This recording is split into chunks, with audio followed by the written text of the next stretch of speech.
Bismillahirrahmanirrahim. Assalamualaikum warahmatullahi wabarakatuh. Apa kabar teman-teman semua? Semoga sehat selalu, tetap semangat untuk masa depan yang lebih baik. Pada sesi kali ini, kita akan membahas terkait dengan kebijakan dan tata kelola manajemen risiko perbankan. Untuk lebih lengkapnya, mari kita bahas satu persatu. Manajemen risiko yang komprehensif itu harus mencakup 3 komponen. Komponen tersebut meliputi yang pertama, manajemen risiko lingkungan yang tepat dan suara menetapkan kebijakan dan prosedur. Yang kedua, pengukuran risiko menjaga tepat mitigasi dan prosedur monitoring. Yang ketiga, terkait dengan kontrol internal yang memadai. Ketiga komponen ini akan membuat manajemen risiko yang komprehensif. Terdapat beberapa tugas dari satuan kerja manajemen risiko. Di antaranya, yang pertama adalah memantau posisi risiko secara keseluruhan maupun berjenis risiko. Yang kedua, melakukan pengkajian atas usulan aktivitas dan produk baru. Yang ketiga, melakukan pengkajian atas sistem prosedur baru. Yang keempat, memantau risiko yang timbul sebagai akibat terjadinya penyimpangan terhadap prosedur kerja. Yang kelima, melakukan analisa sensitivitas terhadap perbuatan faktor risiko. Dan yang keenam, atau yang terakhir, menyusun dan menyampaikan laporan profil risiko kepada direksi dan komite pemantau risiko. Ini merupakan tugas dari satuan kerja manajemen risiko. Tata kelola dalam manajemen risiko meliputi adanya pengawasan. Dalam melakukan pengawasan, Dewan Komisaris dibantu dengan Komite Pemantau Risiko mengkaji keseluruhan profil risiko. Komite Pemantau Risiko juga melakukan pemantauan terhadap aktivitas komite di tingkat eksekutif. Sedangkan pada tingkat eksekutif, terdapat Komite Manajemen Risiko yang bertanggung jawab mempelajari profil risiko, mengevaluasi metodologi risiko, serta strategi untuk mitigasi.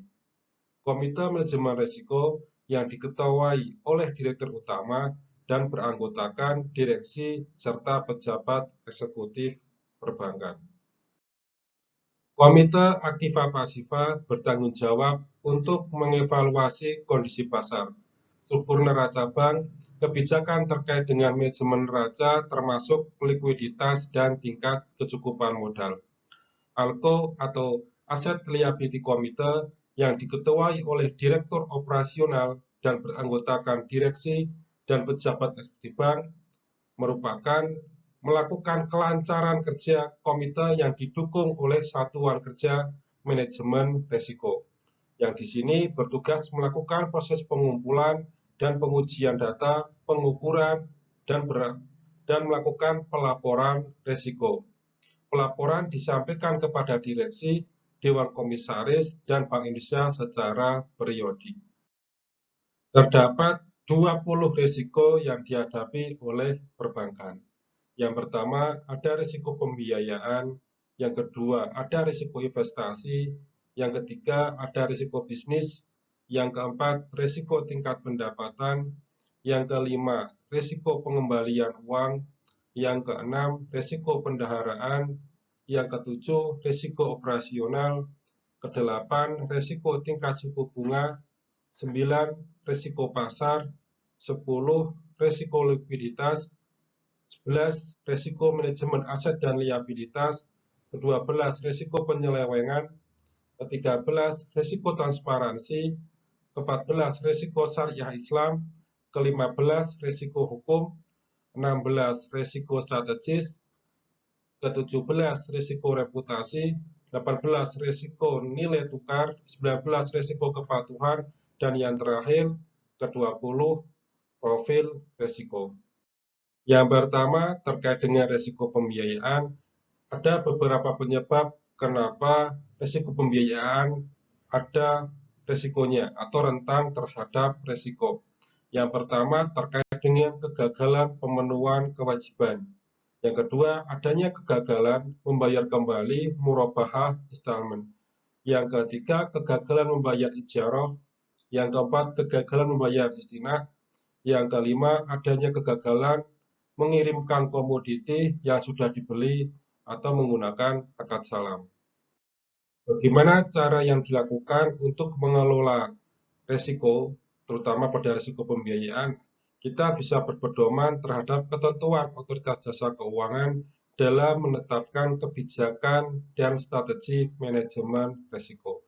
Di antaranya meliputi kriteria pemberian kredit sehat, seleksi transaksi risiko kredit terkait dengan analisa, persetujuan, dan administrasi kredit.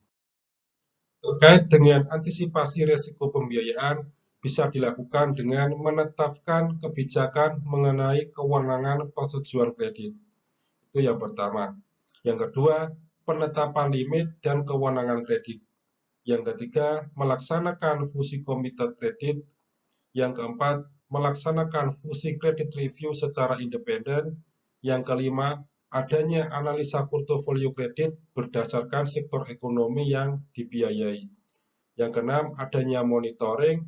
Dan yang ketujuh, adanya tracking debitur terkait dengan kolektibilitas debitur. Ini merupakan beberapa cara yang bisa digunakan untuk mengantisipasi risiko pembiayaan.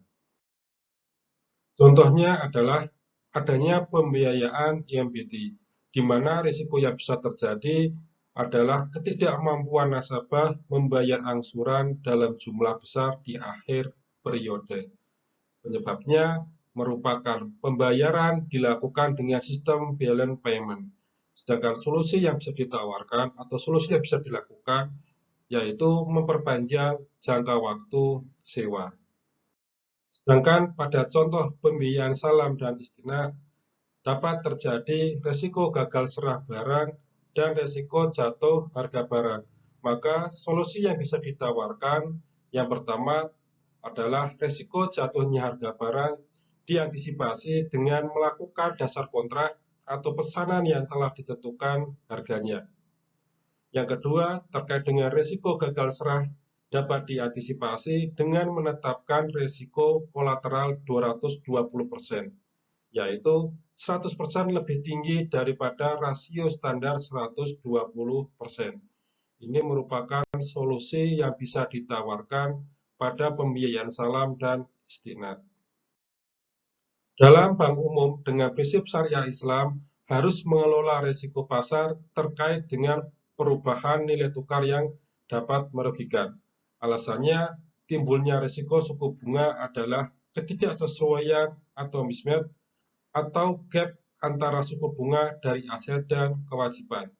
Yang kedua, peningkatan pada ukuran dari mismatch dan fluktuatif market rate. Yang ketiga, adanya pengelolaan risiko bunga yaitu dengan hedging atau financial future. Dan yang keempat, terkait dengan pengelolaan dengan teknik statistik, yaitu terkait dengan durasi analisa dan simulasi model. Pada Bank Islam tidak berhadapan dengan tingkat risiko suku bunga, tetapi berhadapan dengan pricing risk atau direct competitor market rate atau DCMR. Pricing merupakan pada perbankan Islam berhubungan dengan risiko suku bunga, yaitu adanya profit murabahah tidak dapat ditingkatkan seiring dengan meningkatnya suku bunga. Yang kedua, harga komoditi terkait dengan salam ditetapkan dan dibayar di muka pada saat kontrak atau akad ditandatangani. Sedangkan pada ijarah ditetapkan di awal tetapi dapat dinegosiasikan kembali sebelumnya di dalam kontrak maupun akad. Ini dilakukan dengan kesepakatan kedua belah pihak. Dan juga terkait dengan rasio bagi hasil ditetapkan di awal, namun dapat dinegosiasikan kembali di kemudian hari jika nasabah setuju. Sedangkan pricing pada bank konvensional akan memengaruhi pricing di perbankan syariah, seperti pada pembiayaan murabahah. Ini merupakan keterkaitan pricing pada perbankan syariah yang berhubungan dengan risiko suku bunga. Maka kita dapat menyimpulkan bahwa risiko pembiayaan itu terjadi ketika tidak bersaingnya bagi hasil kepada dana pihak ketiga. Nah, penyebabnya adalah adanya kenaikan Direct Competitor Market Rate atau DCMR. Yang kedua, adanya kenaikan Indirect Competitor Market Rate atau ICMR. Dan yang ketiga, kenaikan Expected Competitive Return for Investor atau ECRI. Nah, bagaimana solusinya? Maka kita bisa menawarkan atau kita bisa menetapkan jangka waktu maksimal dengan beberapa pertimbangan. Pertimbangannya adalah terkait dengan tingkat margin, terkait dengan suku bunga kredit, juga terkait dengan ekspektasi bagi hasil kepada DPK atau dana pihak ketiga. Mitigasi resiko pembiayaan bisa dilakukan ketika regulator memberikan perhatian kepada yang pertama, adanya pemaparan kepada nasabah secara individual. Yang kedua, pembiayaan pihak terkait. Dan yang ketiga, kelebihan pemaparan di daerah geografis atau sektor ekonomi. Nah, teknik yang digunakan dalam mitigasi risiko pembiayaan yang pertama, kita menggunakan model peningkatan untuk pembiayaan perseorangan. Yang kedua, manajemen portofolio. Yang ketiga, ada agunan. Yang keempat, adanya pengawasan terhadap kas. Yang kelima, dengan cara manajemen pemulihan. Dan yang terakhir, adanya asuransi. Ini adalah teknik yang digunakan dalam mitigasi risiko. Pada risiko investasi modal, ada beberapa bentuk risiko investasi yang terjadi. Yang pertama, investasi modal tidak dapat menyebabkan pendapatan tetap. Yang kedua, monitoring mengurangi informasi asimetris. Yang ketiga, investasi modal berbeda dengan investasi pasar saham. Dan yang keempat, terkait dengan risiko investasi modal yang tinggi dibandingkan investasi lain. Kalau kita merujuk pada prinsip IFSB atau Islamic Financial Service Board atas risiko investasi modal, maka kita bisa menempatkan strategi yang tepat terkait dengan manajemen risiko. Yang kedua, menjamin metodologi evaluasi sesuai dan konsisten. Yang ketiga, mendefinisikan dan membangun strategi keluar berkaitan dengan aktivitas investasi modal. Ini merupakan menurut prinsip Islamic Financial Service Board.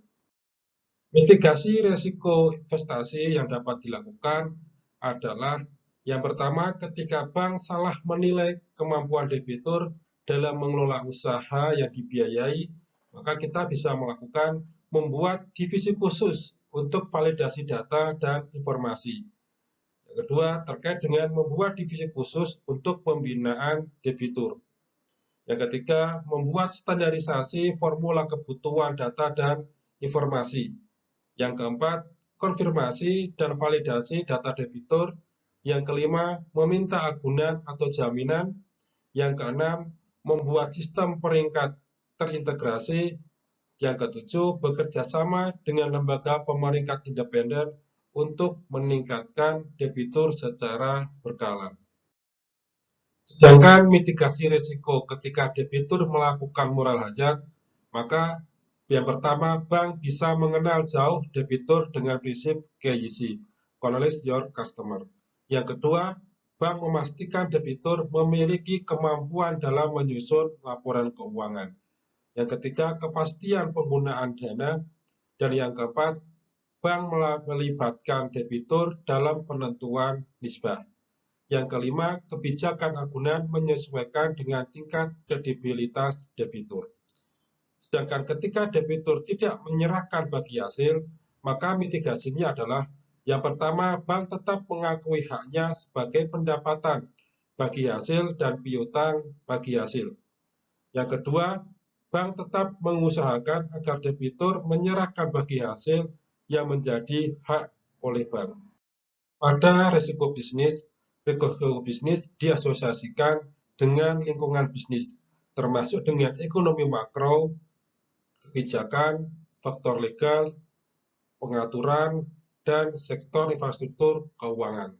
Di mana kalau kita berbicara ekonomi makro, maka kita berbicara terkait dengan lingkungan yang lebih besar. Ada peraturan pemerintah, kondisi sektor industri, ada kebijakan ekspor-impor, tingkat suku bunga.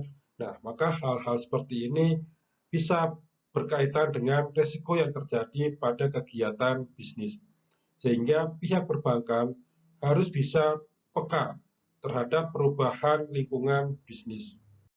Pada risiko tingkat pendapatan, kita bisa menggunakan prinsip Islamic Financial Service Board, di mana yang pertama membangun manajemen risiko dan proses laporan yang komprehensif.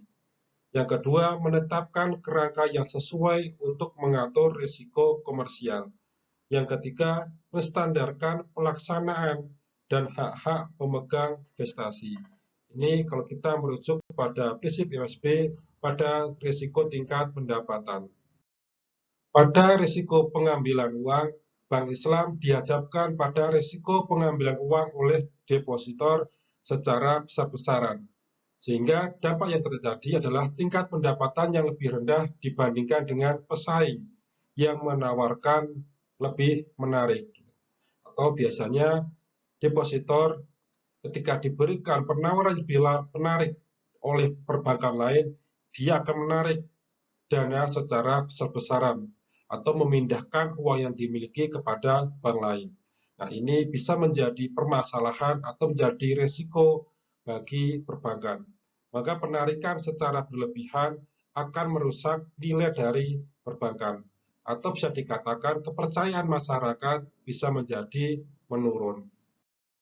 Risiko perbendaharaan merupakan risiko yang muncul dari manajemen sumber daya keuangan institusi keuangan berkaitan dengan manajemen kas, manajemen modal, manajemen likuiditas jangka pendek, serta manajemen aset dan kewajiban.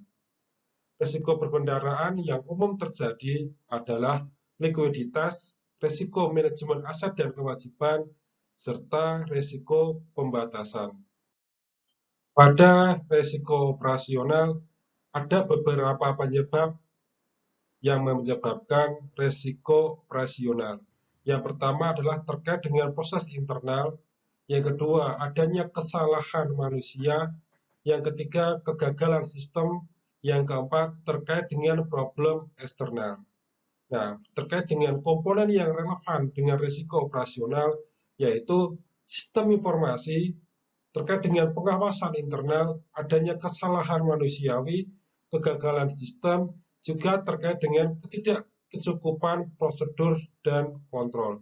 Hal ini menyebabkan terjadinya risiko operasional. Terdapat beberapa term yang sering digunakan dalam manajemen operasional.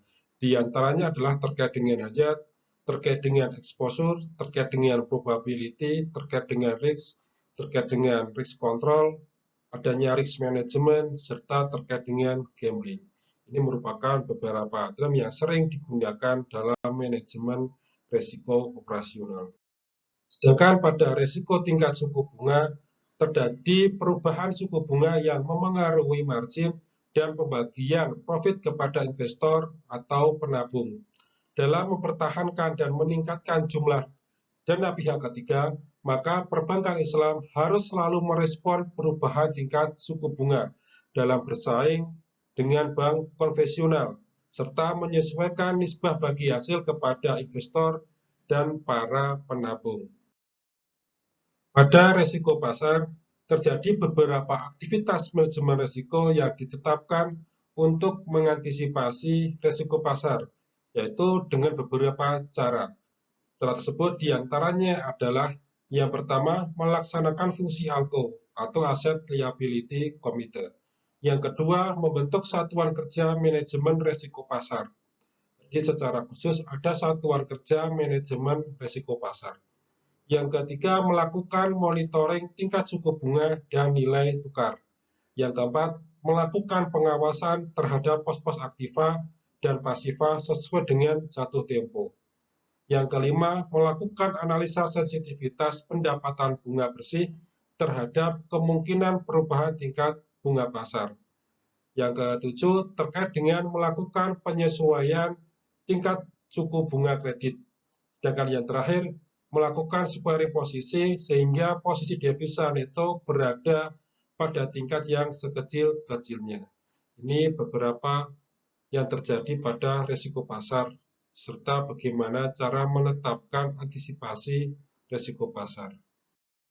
Beberapa mitigasi pada risiko pasar, yang pertama dengan metode penyesuaian pendapatan dan beban atau netting. Yang kedua, adanya kebijakan limit porsi, dan yang terakhir dengan kebijakan limit kerugian. Ketiga mitigasi ini bisa dilakukan untuk mengurangi risiko pasar atau menghadapi risiko pasar. Pada risiko likuiditas, kita bisa melihat kebutuhan likuiditas yang bersumber dari dua kebutuhan. Yang pertama adalah untuk memenuhi kebutuhan semua penarikan dana oleh penabung. Jadi ketika penabung membutuhkan dana, bank harus segera menyediakan atau ada uang yang tersedia. Yang kedua, memenuhi kebutuhan pencarian dan permintaan pembiayaan dari nasabah. Ketika ada pengajuan pembiayaan, maka pihak perbankan sudah memiliki uang atau sudah ada uang yang tersedia. Maka ada beberapa faktor yang bisa menentukan risiko likuiditas. Yang pertama terkait dengan penurunan kepercayaan terhadap bank. Yang kedua, penurunan kepercayaan terhadap sistem perbankan. Yang ketiga, ketergantungan pada deposan inti. Yang keempat, berlebihnya dana jangka pendek. Yang kelima, keterbatasan secara syariah pada aset sekuritisasi. Dan yang terakhir, terkait dengan pemeliharaan terhadap tingkat atau level likuiditas. Apa saja mitigasi risiko likuiditas? Yang pertama adalah bank syariah harus melakukan diversifikasi terhadap sumber pendanaan untuk mendanai pembiayaan. Yang kedua, penggunaan skema pendanaan jangka pendek. Yang ketiga, sekuritisasi aset. Dan yang keempat, bank syariah membuat cadangan likuiditas dan memasukkan dalam perhitungan tingkat likuiditas optimal. Pada risiko manajemen aset dan liabilitas atau ALM, merupakan risiko terkait dengan ketidaksesuaian neraca keseimbangan yang berasal dari perbedaan jatuh tempo kondisi portofolio dari aset dan liabilitasnya. Bank Islam menghadapi ketidakcocokan aset dan liabilitas lebih rendah dibandingkan dengan bank konvensional. Jadi perbankan konvensional lebih rentan terhadap dengan risiko manajemen aset dan liabilitas. Di sini bagaimana bank harus mengelola terkait dengan aset dan liabilitasnya. Bank harus mengelola terkait dengan kas dan bagaimana dia bisa memberikan pinjaman kepada pihak lain. Terkait dengan risiko penyelewengan, adanya kerugian yang berkaitan dengan ketidakjujuran, adanya penipuan atau moral dan perilaku yang kurang baik dari pejabat serta dari karyawan dan nasabah bank sendiri. Maka risiko penyelewengan timbul karena lemahnya internal kontrol dan etikat baik yang dapat mengakibatkan menurunnya net income. Risiko penyelewengan ini sering terjadi atau beberapa ditemukan pada perbankan yang kecil atau pada tingkat perbankan di daerah. Risiko transparansi bisa menyebabkan beberapa kesalahan pengambilan keputusan atau kesalahan dalam menetapkan strategi perbankan. Hal ini didasarkan oleh informasi yang tidak lengkap serta informasi yang tidak akurat. Bank Islam menghadapi risiko transparansi karena adanya praktik non-standar perhitungan dan pelaporan keuangan atas instrumen keuangan Islam. Pada risiko syariah Islam, hal ini berkaitan dengan struktur dan fungsi Dewan Syariah sebagai institusi dan level sistemik. Risiko yang terjadi karena dua hal. Yang pertama, adanya praktik non-standar atas perjanjian yang berbeda yurisdiksinya. Yang kedua, adanya kegagalan kepatuhan syariah. Maka ulama syariah telah menyatakan bahwa jika bank gagal untuk bertindak sesuai dengan aturan syariah, maka transaksi tersebut harus dianggap tidak berlaku dan pendapatan tidak boleh dimasukkan sebagai keuntungan. Pada risiko hukum, bisa diantisipasi dengan beberapa cara. Yang pertama dengan melakukan kajian hukum atas dokumen-dokumen yang berisi perjanjian dan peraturan internal. Yang kedua, memonitor perkara pengadilan yang sedang berlangsung, serta terkait dengan evaluasi transaksi material dari aspek hukum sebelum transaksi dijalankan. Dan yang terakhir, memberikan pelatihan serta penyuluhan aspek hukum kepada karyawan maupun kepada para pemangku jabatan. Pada risiko reputasi, ada beberapa cara yang bisa dilakukan oleh bank untuk melakukan antisipasi. Yang pertama dengan membentuk unit penanganan komplain nasabah. Yang kedua, menetapkan standar waktu komplain. Yang ketiga, bekerja sama dengan pihak independen untuk melakukan survei pelayanan. Sedangkan yang keempat, adanya pelatihan karyawan secara kontinu. Diharapkan pelatihan karyawan secara kontinu bisa mengupdate, bisa mengetahui terkait dengan kerentanan risiko. Sedangkan pada risiko kepatuhan, ada beberapa cara yang bisa dilakukan untuk antisipasi. Yang pertama dengan melaksanakan fungsi pengawasan direktur kepatuhan. Yang kedua, membuat kebijakan internal yang mengacu pada peraturan pemerintah. Yang ketiga, melakukan sosialisasi dan pelatihan. Yang keempat, melakukan pengkinian informasi peraturan dan ketentuan. Yang kelima, melaksanakan fungsi kontrol terhadap pelaksanaan kepatuhan melalui fungsi audit internal. Ini adalah cara yang dilakukan pada risiko kepatuhan. Alhamdulillah kita telah mempelajari terkait dengan penerapan manajemen risiko pada perbankan. Mudah-mudahan apa yang kita pelajari pada sesi kali ini bisa bermanfaat di masa depan, terutama bagi teman-teman yang berkarir di perbankan. Terima kasih. Wassalamualaikum warahmatullahi wabarakatuh.